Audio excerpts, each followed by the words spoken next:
कहानी। धीरे धीरे डर रेंगता हुआ आएगा।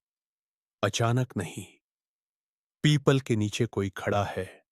एक लंबी हॉरर कहानी। उत्तर भारत के एक छोटे से गांव का नाम था सोनपुर।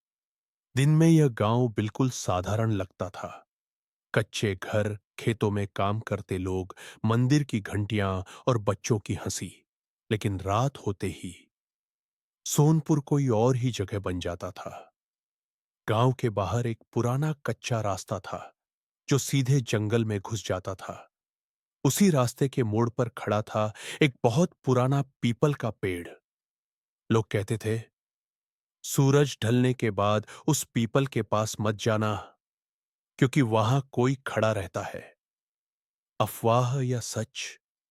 शहर से पढ़ाई करके लौटा था अमन, 22 साल का, तर्क में भरोसा करने वाला, भूत प्रेत को बकवास समझने वाला लड़का। पहली ही रात दादी ने कहा, बेटा, अंधेरा होने के बाद बाहर मत जाना। अमन हंसा, दादी, आप भी ना, भूत वूत कुछ नहीं होता। दादी ने बस इतना कहा, जो होता है वो दिखता नहीं। रात के करीब 11:30 बजे अमन का दोस्त रोहित फोन करता है। यार, मेरी बाइक खराब हो गई है, पीपल वाले मोड़ के पास। अमन को झटका लगा। वही जगह, वही पीपल। लेकिन अहंकार बोल पड़ा, आ रहा हूं। पहला सामना रास्ता सुनसान था। चांद बादलों में छुपा हुआ। हवा अजीब तरह से सीटी मार रही थी। जैसे जैसे अमन पीपल के पास पहुंचा, उसका दिल तेज धड़कने लगा। पीपल के नीचे वाकई कोई खड़ा था। सफेद कपड़े में, पीठ उसकी तरफ, बाल खुले हुए। अमन बोला, रोहित। कोई जवाब नहीं। वो एक कदम आगे बढ़ा। तभी वो आकृति धीरे धीरे मुड़ी। चेहरा चेहरा बिल्कुल साफ नहीं था, जैसे धुंध में डूबा हुआ। लेकिन आंखें बहुत ज्यादा चमक रही थीं। अमन के मुंह से बस इतना निकला, क कौन हो तुम? और तभी वो औरत गायब हो गई। न आवाज, न हवा, न पत्तों की सरसराहट। रोहित वहीं जमीन पर बैठा मिला, कांपता हुआ। भाई, वो मेरे सामने थी और बोली, तू अगला है, गांव का राज हो।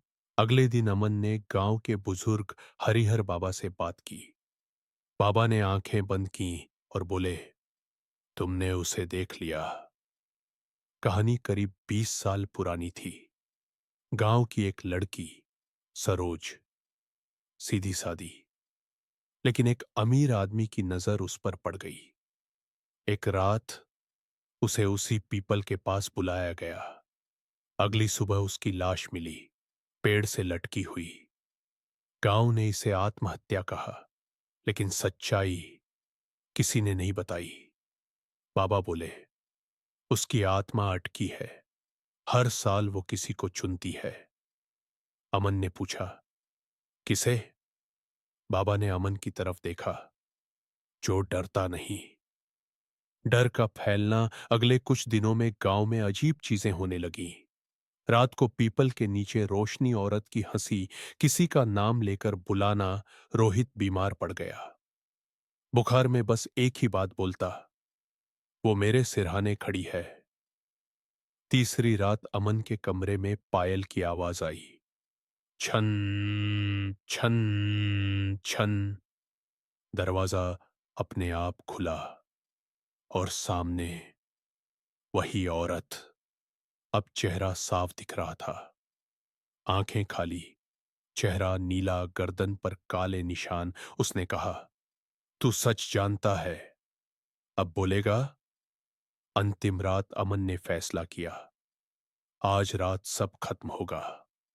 वो पीपल के पास पहुंचा पूरी हिम्मत के साथ। रात के 12 बजे हवा थम गई। जंगल चुप हो गया।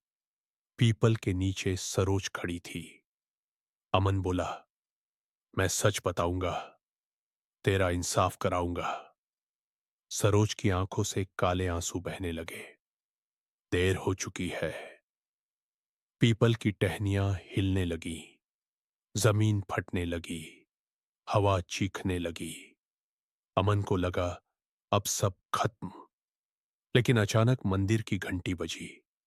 सरोज की परछाई धीरे धीरे मिटने लगी। जाने से पहले उसने कहा, याद रखना, पीपल खाली नहीं होता। बात की बात आज भी सोनपुर में पीपल खड़ा है। लोग कहते हैं अब कोई नहीं दिखता, लेकिन जो आधी रात वहां से गुजरता है वो महसूस करता है, कोई है जो देख रहा है। अगर चाहो तो